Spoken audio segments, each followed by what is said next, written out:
Muy buenos días. ¿Cuál es el título de nuestra disertación? Sí. Son dos preguntas, ¿no? ¿Qué debemos hacer cuando nos enfermamos? Y es que cuando nos enfermamos salta esa pregunta. ¿A qué médico acudimos? ¿Qué tratamientos? ¿Y qué podemos esperar? Eso muchas veces nos lo responde el médico, ¿cierto? O los diagnósticos, los resultados de laboratorio. Sin embargo, Santiago, él en esta tercera pregunta quiere ayudarnos a comprender como iglesia, como cuerpo de Cristo, como familia espiritual, cómo podemos abordar la enfermedad. Pero no quiero que piense usted en un simple resfriado, sino que Santiago está tratando algo más complejo, más difícil. Aquellos diagnósticos, aquellas enfermedades que pueden incapacitar, que pueden doler mucho, que pueden afectar gravemente la salud de la persona o incluso una etapa final de la vida del creyente. Vamos por favor, Santiago, capítulo 5, a partir del versículo 4. ¿Está alguno enfermo entre vosotros? Llame a los ancianos de la iglesia, oren por él, ungiéndole con aceite en el nombre del Señor, en este caso el Señor Jesucristo. Y la oración de fe salvará al enfermo y el Señor lo levantará. Y si hubiese cometido pecados, le serán perdonados. Confesaos vuestras ofensas unos a otros y orad unos por otros para que seáis sanados. La oración eficaz del justo puede mucho. Como ejemplo, Elías era hombre sujeto a pasiones semejantes a las nuestras, y oró fervientemente para que no lloviese, y no llovió sobre la tierra por 3 años y 6 meses. Y otra vez oró, y el cielo dio lluvia, y la tierra produjo fruto. Produjo su fruto.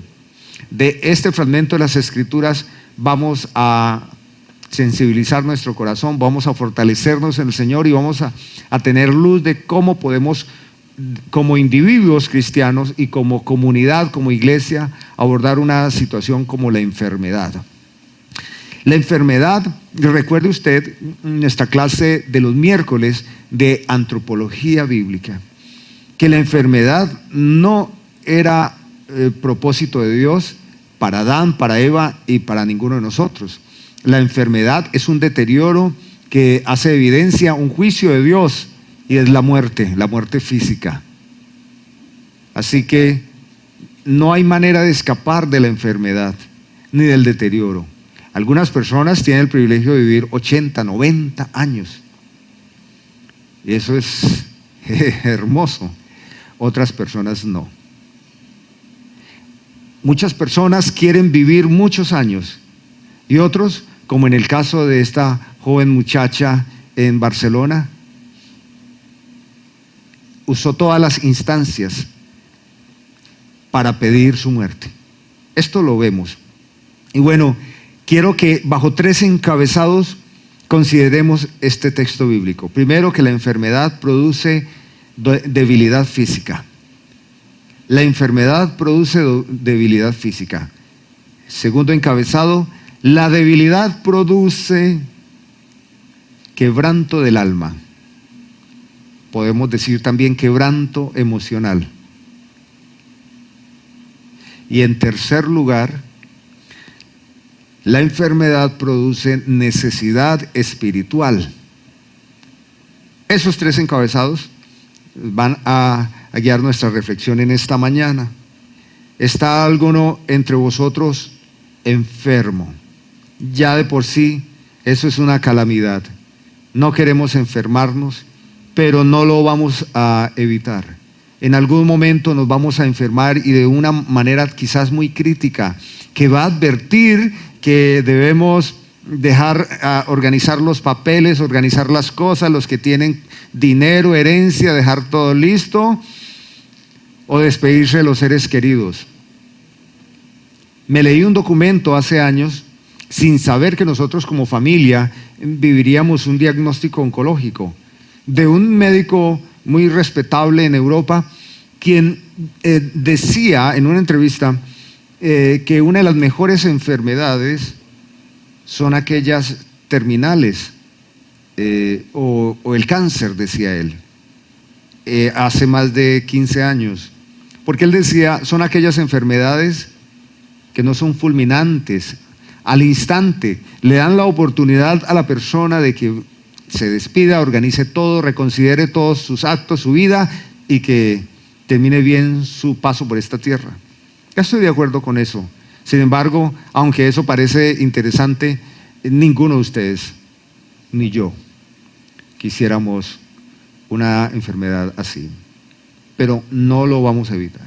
Y Santiago dice, pregunta, una iglesia sufrida, a una iglesia abatida, a una iglesia con muchas dificultades, que también seguramente tenía muchos ancianos en términos de edad, agotados, cansados.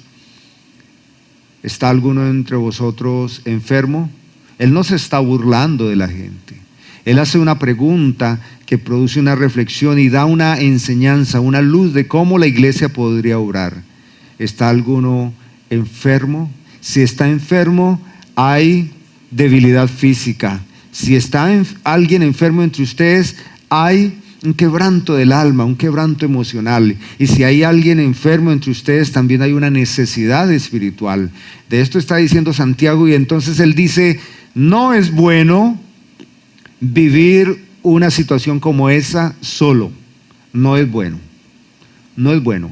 Hasta los inconversos que no temen a Dios insisten en eso, que una persona no debe vivir un tratamiento o un trazo de su vida de enfermedad solo. Necesita apoyo, necesita compañía, necesita cuidador o cuidadores. Pero Santiago, como un pastor de la iglesia de Jerusalén, a la iglesia esparcida, le dice, la iglesia se enferma. La iglesia transita un periodo de tiempo por esta tierra y Dios le levanta. Pero ¿qué pasa si hay alguno enfermo? Llame a los ancianos de la iglesia. Llame a los ancianos de la iglesia. Y aquí él resalta la importancia de la comunidad local, de la iglesia local. Es muy importante ser parte de una comunidad local. Es muy importante no solo asistir, sino integrarse y ser parte, compartir los dones, el tiempo, incluso el estar enfermo. Piense por un momento que un día se va a enfermar usted, estará postrado en una cama, y eso debe ser muy difícil.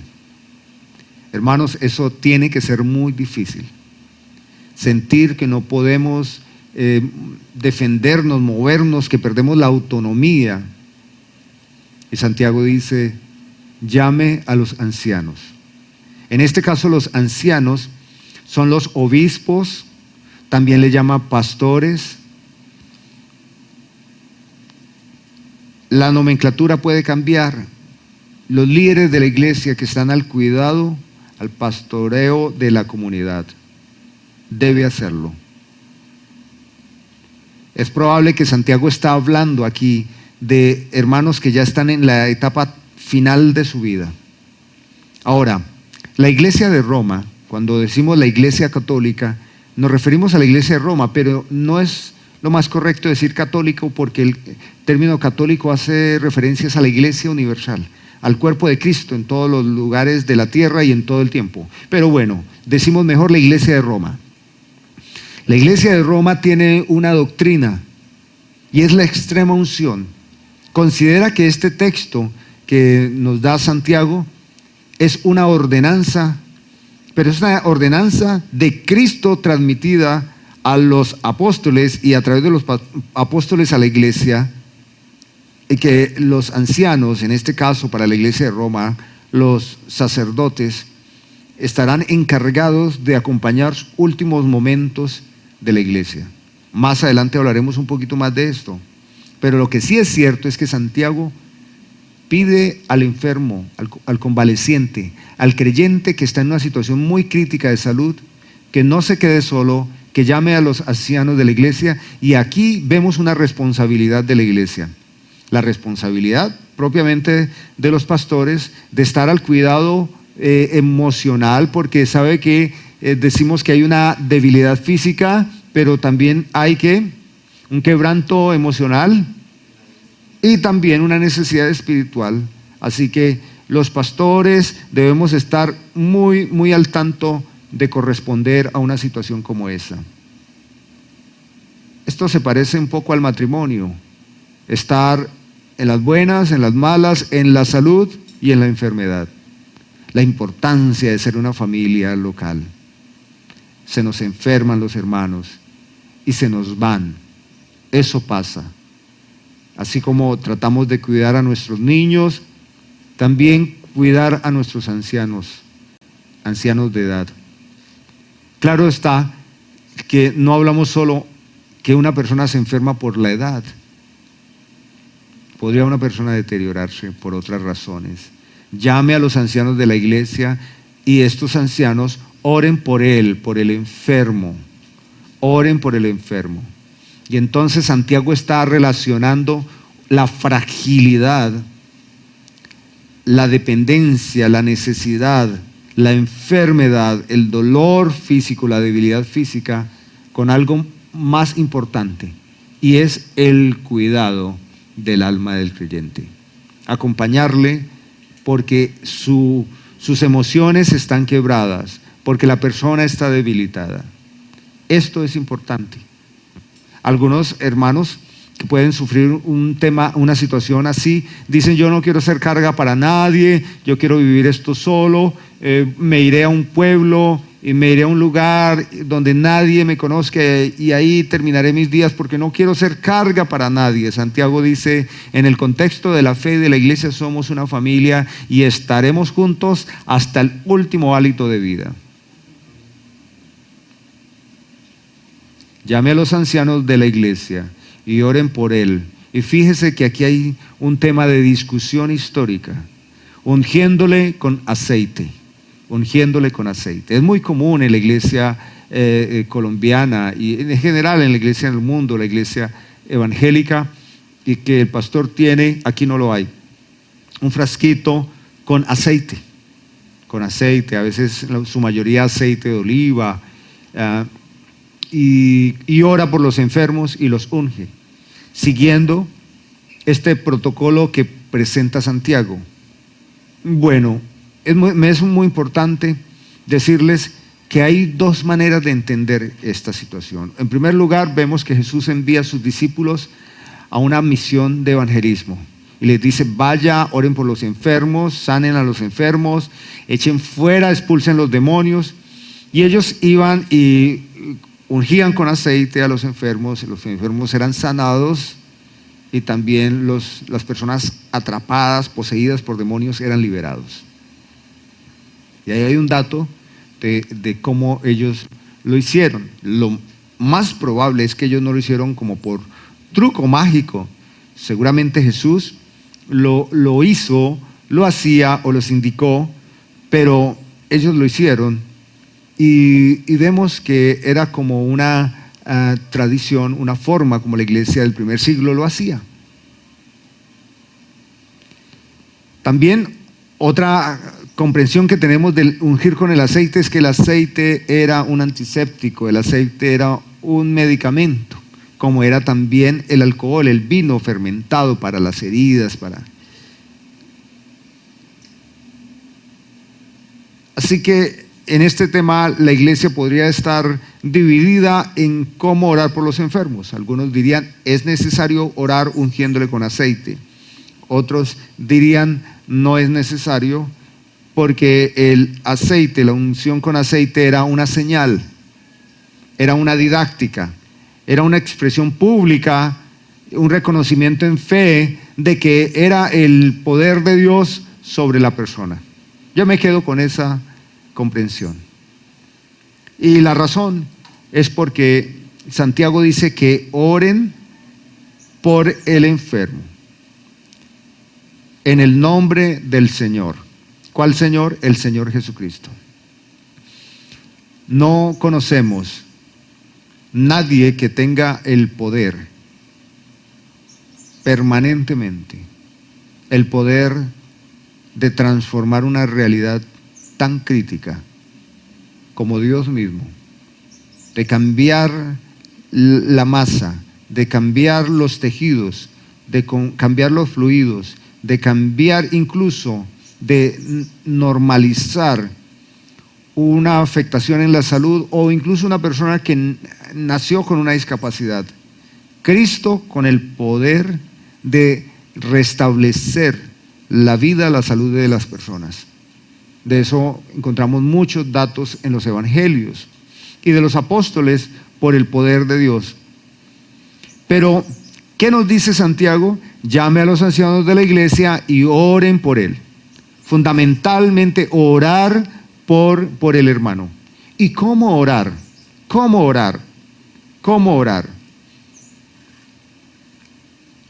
Es muy importante orar creyendo que el Señor Jesucristo tiene el poder para sanar. Nadie debe orar dudando. Así inicia la carta de Santiago. Santiago dice que debemos orar sin dudar. Y dice, no crea quien duda que recibirá lo que pide, porque es fluctuante. Debemos orar con la certeza de ¿qué? De que Jesús, a quien oramos, o al Padre a quien rogamos en el nombre de Jesús, tiene el poder suficiente para deshacer un diagnóstico, para sanar. Usted debe creer que el Señor tiene el poder, que es distinto obligarse a creer que la persona va a ser sana. Es distinto, porque no sabemos si el Señor le va a sanar. Entonces, ¿qué es muy importante? ¿Qué es orar con fe? Orar convencido de la naturaleza gloriosa, poderosa, sin igual de Dios. Nos aproximamos en plegarias a Dios y reconocemos que más arriba de Él no hay nadie y que no hay ninguna limitación para Él. Así se acercó este leproso a Jesús. Y rostro en tierra, llorando, le dice, Señor, si tú quieres, puedes limpiarme. Hay un reconocimiento de este hombre, que Jesús lo puede todo. Ahora, hay otro reconocimiento de este leproso. Está en tu potestad. Lo puedes decidir, lo puedes hacer o puedes no. Pero yo reconozco que tú todo lo puedes. Si quieres, puedes limpiarme.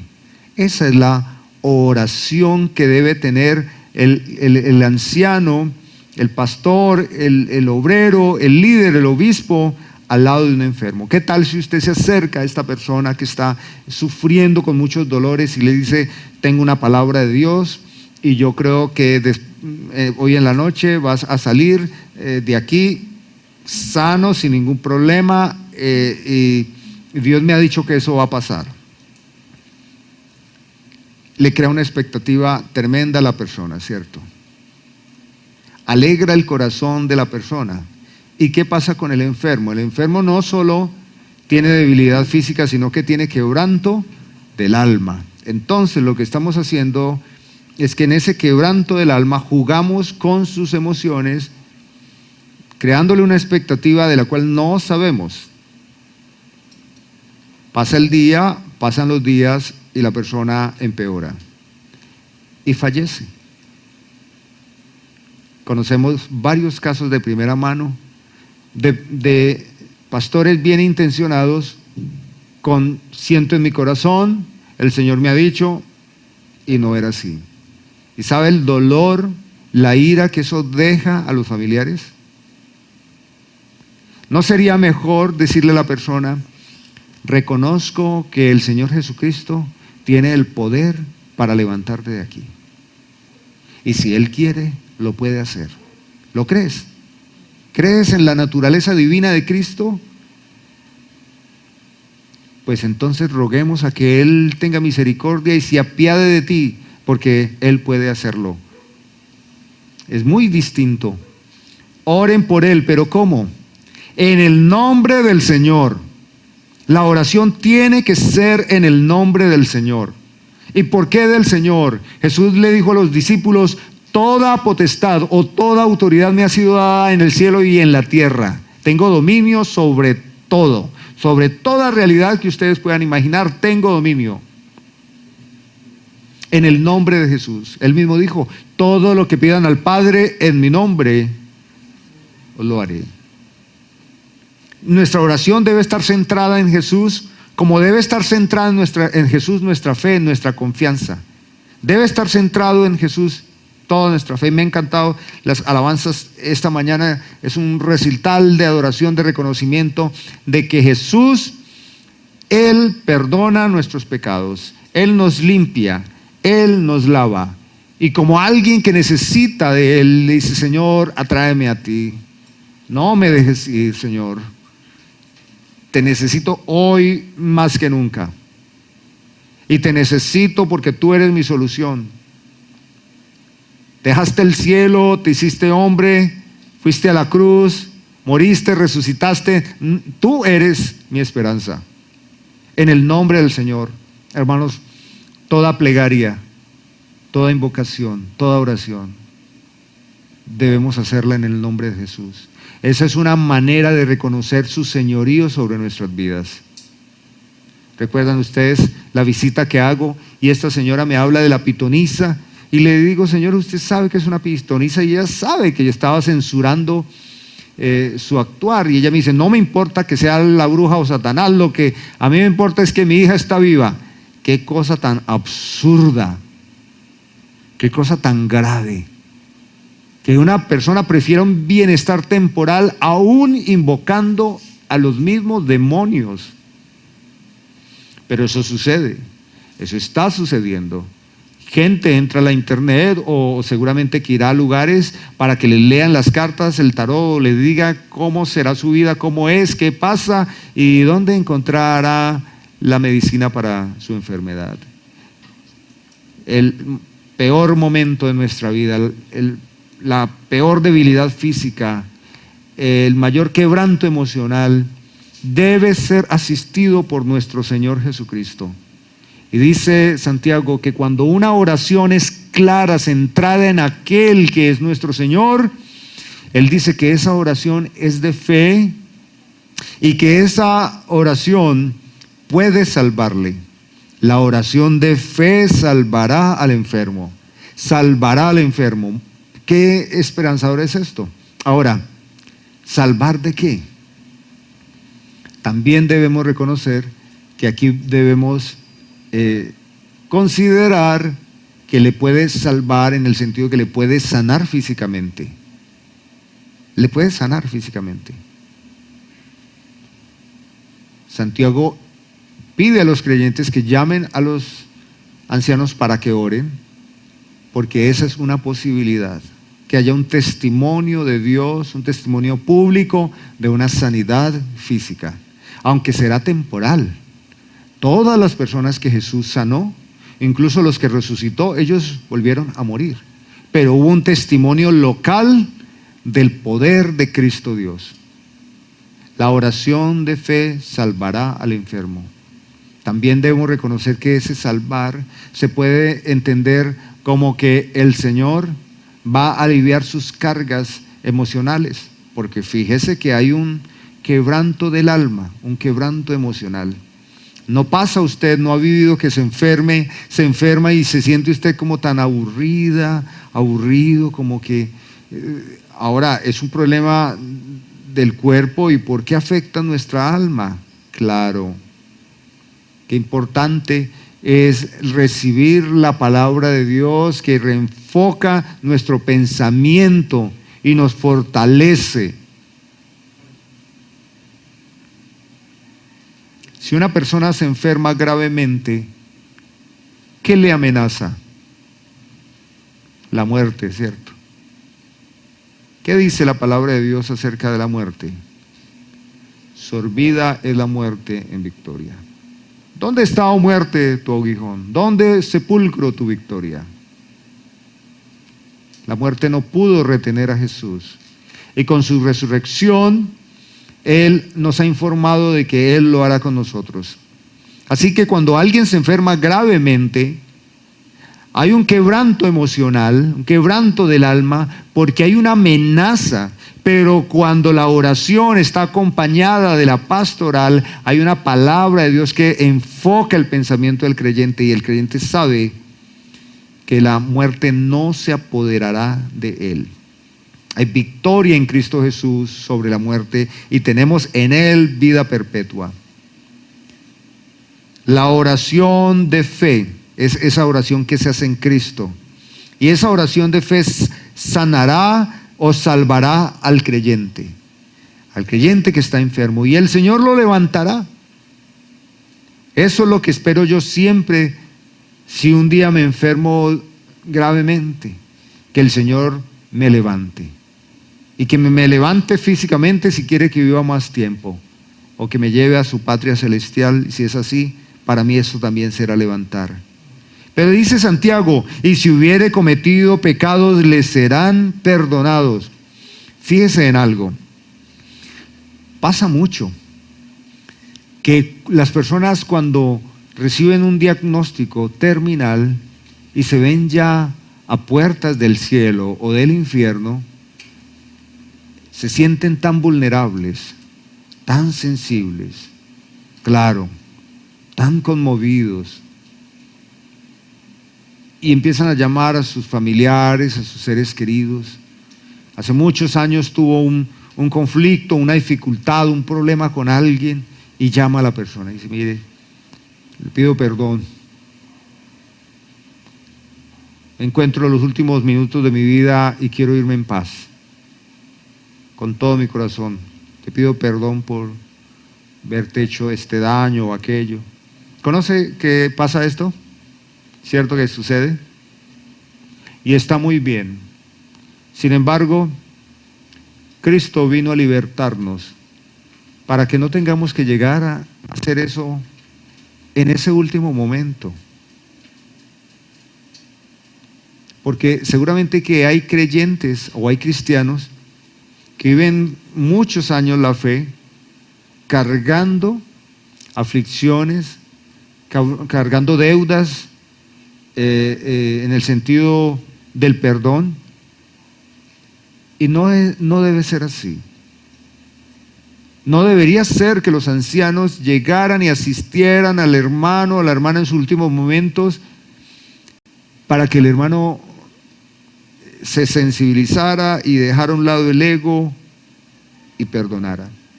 Si alguno de ustedes tiene un odio, tiene una carga, un malestar con alguien, quiero decirle que no vale la pena esperar a estar en las últimas horas en cuidados intensivos. No vale la pena, hermanos. Qué bonito es vivir el tiempo que nos resta en paz. El muro es muy grande, es muy pesado, pero es muy fácil de derribar. Perdonar, ir al ofensor. Eso es lo que dijo Jesús. Y Jesús la pone difícil, porque Jesús dice: si sabes que alguien tiene algo contra ti, entonces usted podría decirle: Señor, pero si él tiene algo contra mí, que venga. Yo creo que lo obvio, Señor, es que juzgue si yo tengo algo contra alguien, pero si tiene algo contra mí. Jesús le dice: porque sabes que hay un conflicto. Ve, porque si logras que te escuche y arreglan los asuntos, has ganado un hermano. Pero Santiago dice que puede pasar que hayan creyentes que hasta el último momento de su vida tengan grandes y pesadas cargas. Dice: si hubiese cometido pecados, le serán perdonados. Porque si odio a alguien, ¿eso es un pecado? ¿Cuál es la nomenclatura de odio en las Escrituras? Homicidio. Bien. Lo que está dejando ver Santiago en esta visita de los pastores a un enfermo en su habitación, medio oscura y muy nostálgica, es que los ancianos tendrían que tratar de aliviar el dolor físico. Si le puede llevar aceite o medicamentos, debe orar, introducir al creyente en un momento de reflexión, de introspección, de devoción, de arrepentimiento y de confesión. Y fíjese algo hermoso. Hay muchos testimonios de personas en momentos muy críticos de su vida. Confiesan sus pecados, su corazón se libera de esas cargas y se sanan. ¿Ha escuchado eso? Porque es muy probable que muchas enfermedades son un juicio de Dios, porque se eleva nuestro cortisol de una forma tan desmedida que se inflama nuestro cuerpo, porque tenemos muchas amarguras, odios con alguien. Podemos encontrar en las Escrituras diferentes casos registrados de cuando Dios permite una enfermedad por un juicio. Y siempre hacemos la salvedad que no siempre el enfermo es por causa de un pecado. No podemos pensarlo así. Aunque les digo una cosa, si entramos más a fondo sabemos que todas las enfermedades es por el pecado, ¿cierto? Porque la enfermedad y la muerte es heredada por el pecado. La enfermedad llegó por el pecado, pero hablando de que no juzgaríamos a un creyente y decimos, está enfermo seguramente, un pecado. ¿Recuerdan a los buenos amigos de Job? Ellos trataban de discernir objetivamente de qué se trataba. Se servían de una muy buena teología porque contemplaban la justicia y la gloria de Dios y dice, Dios es santo, glorioso, perfecto, Dios es tan justo que no tolera el pecado. Te ha tenido Dios que castigar, Job, por algo malo que has hecho. Pero no, sabemos por las palabras del Señor Jesucristo que no siempre una discapacidad, alguien que nazca enfermo o que adquiera una enfermedad es por causa de un pecado. ¿Quién pecó, Señor? ¿Él o sus padres? ¿Y qué responde Jesús? Ni él ni sus padres. Esto que ustedes ven es para que el nombre de Dios sea glorificado. Entonces puede ser, hermanos, que una debilidad física en nuestras vidas sea una manera, una oportunidad para que Dios sea glorificado. Y esa ha sido mi oración. Cuando he tenido 12 episodios en mi vida tan difíciles y llorando levanto mis manos y le digo, Señor, esta es una oportunidad para que tú seas glorificado. No la dejes perder, Señor. No la dejes perder. Claro que voy llorando, ¿no? Pero también una enfermedad puede ser causa de pecado. En la carta a los Corintios, 1 Corintios 11, hablando de vivir la vida cristiana indignamente, tomar la cena del Señor indignamente, él dice, cualquiera que come o bebe el pan y la copa indignamente, juicio come y bebe para sí.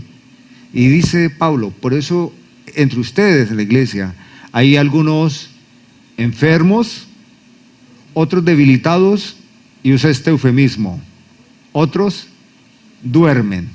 Duermen es que como Ananías y Zafira Dios los infartó. Sí. Esto podría pasar. Y no piense usted que los ancianos llegarían a escarbar y a juzgar, pero con una actitud prudente y muy espiritual y oración. Él es el Espíritu Santo que puede provocar luz en el creyente y decir, oye, me acabo de acordar algo que lo pasé por alto, parecía irrisorio, sin sentido, pero golpea adentro mi corazón, no me deje en paz, debo solucionar esto. Dice Santiago en el versículo 16, confesaos vuestras ofensas unos a otros y orad unos por otros. ¿Para qué? Para que seáis sanados. Él ya aquí no usa el término salvados, sino sanados. ¿Está alguno entre vosotros enfermo? Entonces habrá debilidad física, habrá quebranto emocional, pero habrá una necesidad espiritual. La necesidad espiritual es la que nos deja actuar sin ningún compromiso por el Señor ni por el hermano. Así que no nos interesa organizar las cosas. Y dice Santiago, mire, este hermano o esta hermana que esté enfermo debe tener en cuenta sí debe confesar sus pecados. Ahora, hermanos, tampoco se necesita estar amenazado, conectado a 3 monitores en cuidados intensivos. No se necesita eso. Yo voy a decirles algo.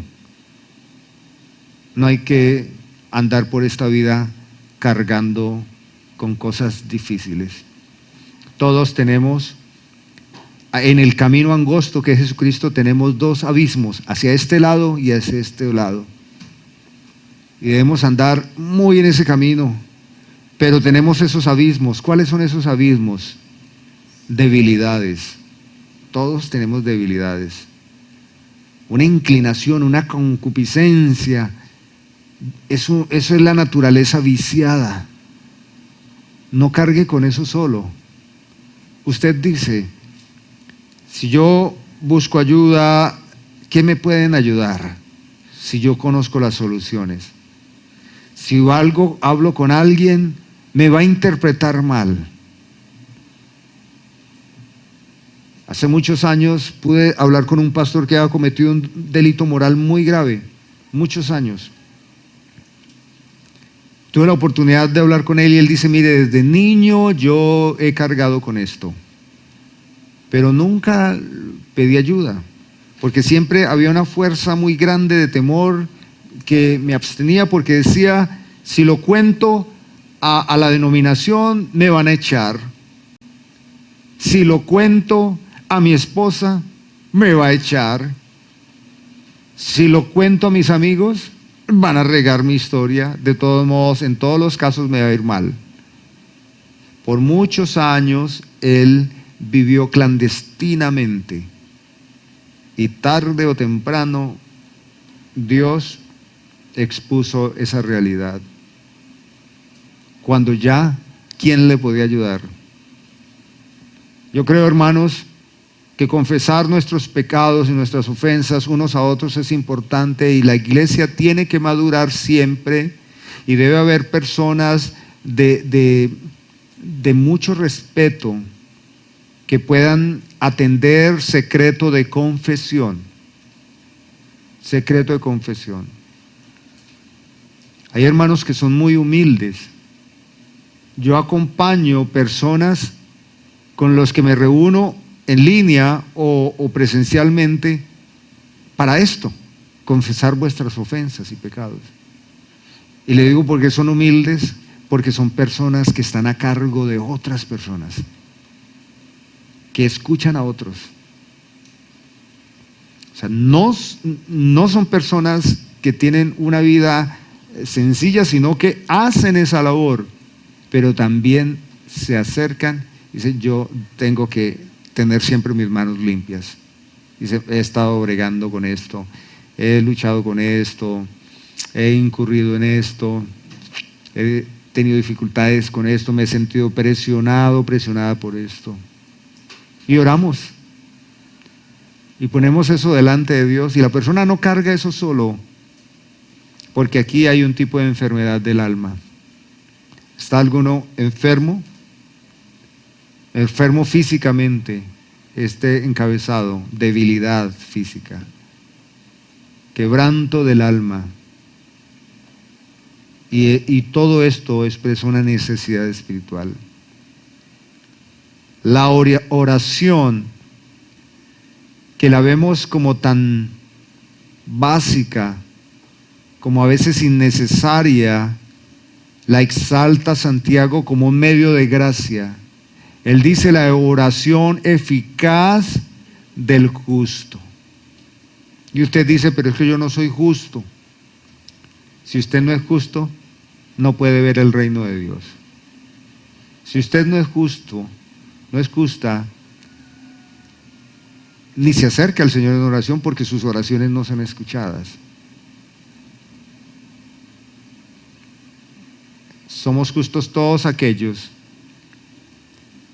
que hemos creído en Jesús y que nuestras manchas tan oscuras fueron lavadas por la preciosa sangre del Cordero de Dios que quita el pecado del mundo. Todos los que hemos depositado nuestra confianza en Cristo porque nos hemos visto absolutamente incapaces de regenerarnos, de purificarnos, de salvarnos, que creemos que es Jesús, somos justos. Él dice la oración eficaz del justo. Entonces, es eficaz la oración que es en el nombre de Jesús. Es una oración eficaz, la que es oración de fe. Puede mucho. Hermanos, su oración puede mucho. Hermanas, su oración puede mucho. ¿Cuántas veces oró esta semana que está terminando hoy, que terminó ayer?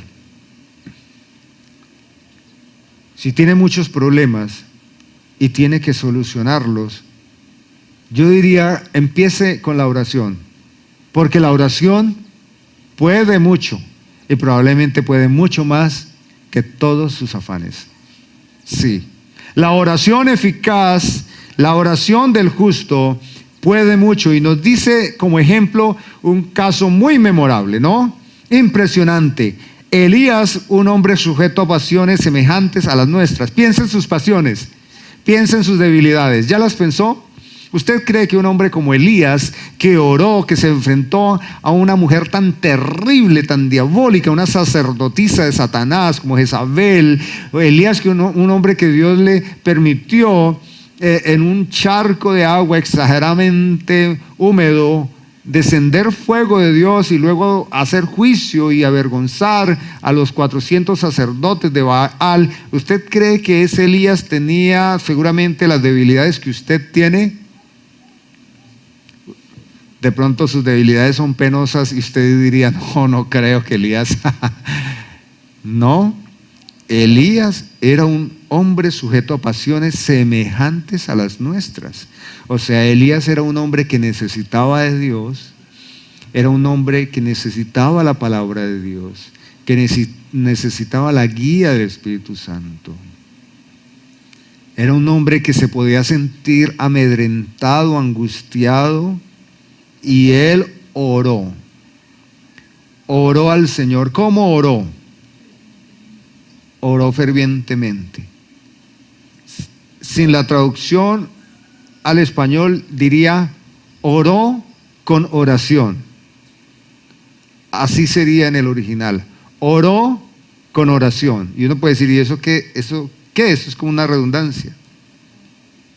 Eso es como cuando usted dice, no me vengan con cuentos. El que lo sabe, lo sabe.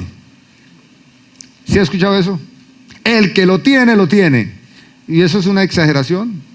No, eso tiene mucho valor en nuestro lenguaje, porque estamos enfatizando para decir que ahí hay o seguridad, que hay certeza. Orar con oración. Eso es lo que dice, que Elías oró con oración. O sea, que Elías oró auténticamente. Elías oró eficazmente. Y tengan en cuenta lo que nos dice Santiago iniciando su carta. Orar no fluctuante. No fluctuante. Y una persona sí tiene la capacidad de tener disciplina espiritual para orar, porque díganme ustedes qué mejor ejemplo que los inconversos, que a las 5 de la mañana, en este gimnasio que hay a 3 cuadras, yo pasaba con mi hija a llevarla para la universidad. A las 5 de la mañana ya eso estaba encendido y la gente ahí haciendo ejercicio todos los días. El único día que paraban era el domingo, seguramente para ir a la misa, supongamos. Pero todos a las 5 de la mañana, y esas personas en su mayoría, 5 y a las 6:30 ya van a su trabajo. No son vagos. Hacer disciplinas es algo que todo mundo puede, pero si una persona tiene quebranto emocional del alma, ni siquiera eso le apetece, y sin embargo se refleja la necesidad espiritual. Elías, un hombre como usted y como yo, esta semana recordemos a nuestro hermano Elías, recordémoslo. Pensemos que él también se deprimió, que él sintió que Dios lo había abandonado, que él pidió la muerte, pero Dios lo usó y Dios lo levantó. y lo hace con ustedes, hermana y hermano, lo hace esta semana, propóngase esta semana. Mientras la religión tradicional dice que esta semana se van a consagrar porque esta es Semana Santa, usted va a vivir su santidad y lo va a hacer desde la oración eficaz. El testimonio es que este hombre fue testigo en su propia vida cómo Dios detuvo la lluvia, cómo Dios detuvo la economía de ese país, porque no llovió, los sembrados se secaron, las bodegas de grano se acabaron, los animales se empezaron a deteriorar y a morirse como se mueren en los llanos donde hay verano. Y los mismos inconversos empiezan a sufrir y a darse cuenta que toda su seguridad se ve esfumada. Y así lo hizo Dios con Elías. Y Dios puede obrar con usted y conmigo. Pone como ejemplo a un Elías que ora, para hablar de estos ancianos que oran, pero que oran con el enfermo, porque el enfermo debe orar. Quizás Dios puede usar al enfermo y Dios puede manifestar su gloria. Elías era un hombre sujeto a pasiones semejantes a las nuestras, oró fervientemente para que no lloviese y no llovió sobre la tierra por 3 años y 6 meses. Y otra vez oró y el cielo dio lluvia y la tierra produjo fruto. ¿Está alguno entre ustedes enfermo? Llame a los ancianos. La semana pasada vimos que él resuelve 2 preguntas. ¿Está alguien triste? ¿Qué le dice? Haga oración, pero no está enfermo, está triste, está aburrido. Pero si está enfermo, dice no ore solo, llame a los ancianos. Usted va a orar, pero ya no como triste, como alguien que no puede solo, como ese paralítico que los amigos tienen que llevar a Jesús. En medio de toda la imposibilidad, rompa el techo, bájelo con una soga, pero no viva ese momento solo. Si un día me llego a encontrar en una situación como esa, no quiero estar solo. Quiero orar con los ancianos de la iglesia. Quiero que oren por mí. Creo que esto es lo que me enseña Santiago.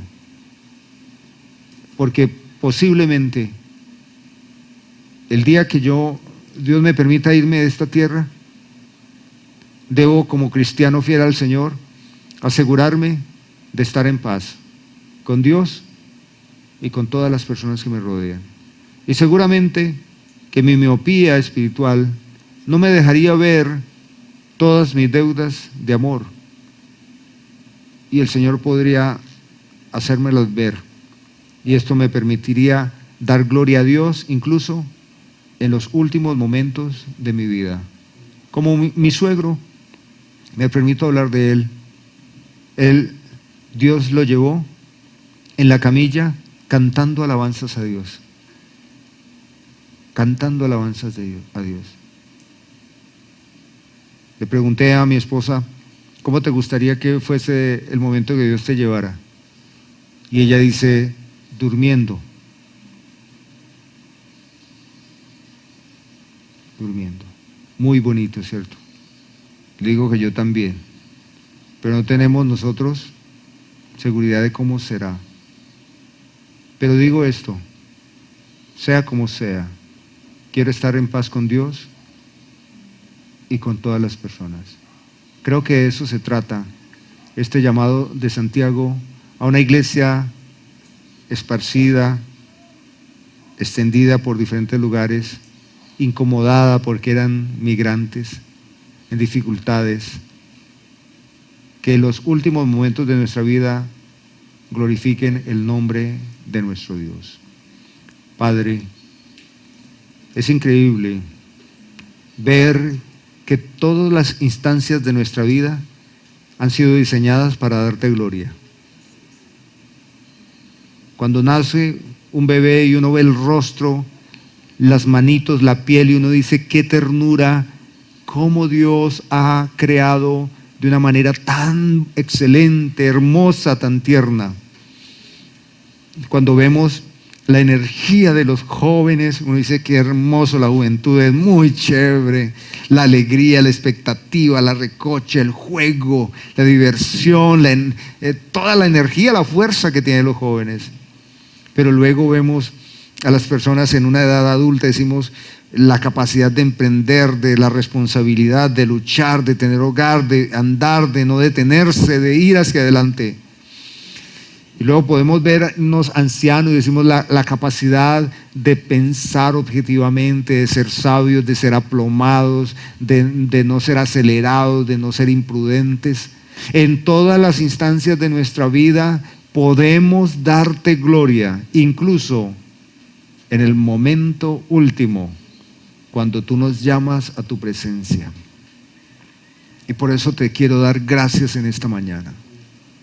Y pedirte, Espíritu Santo, que no haya temor en nuestros corazones, que no haya angustia en nuestro corazón, que podamos nosotros saber apreciar cada momento que nos das y reconocer que tenemos algo muy importante: la iglesia, el cuerpo de Cristo, donde nos apoyamos en momentos de debilidad física, en momentos de quebranto emocional y en necesidad espiritual. Y que podemos ser, Señor, la iglesia que tú deseas. Bendito eres Dios por siempre. Amén.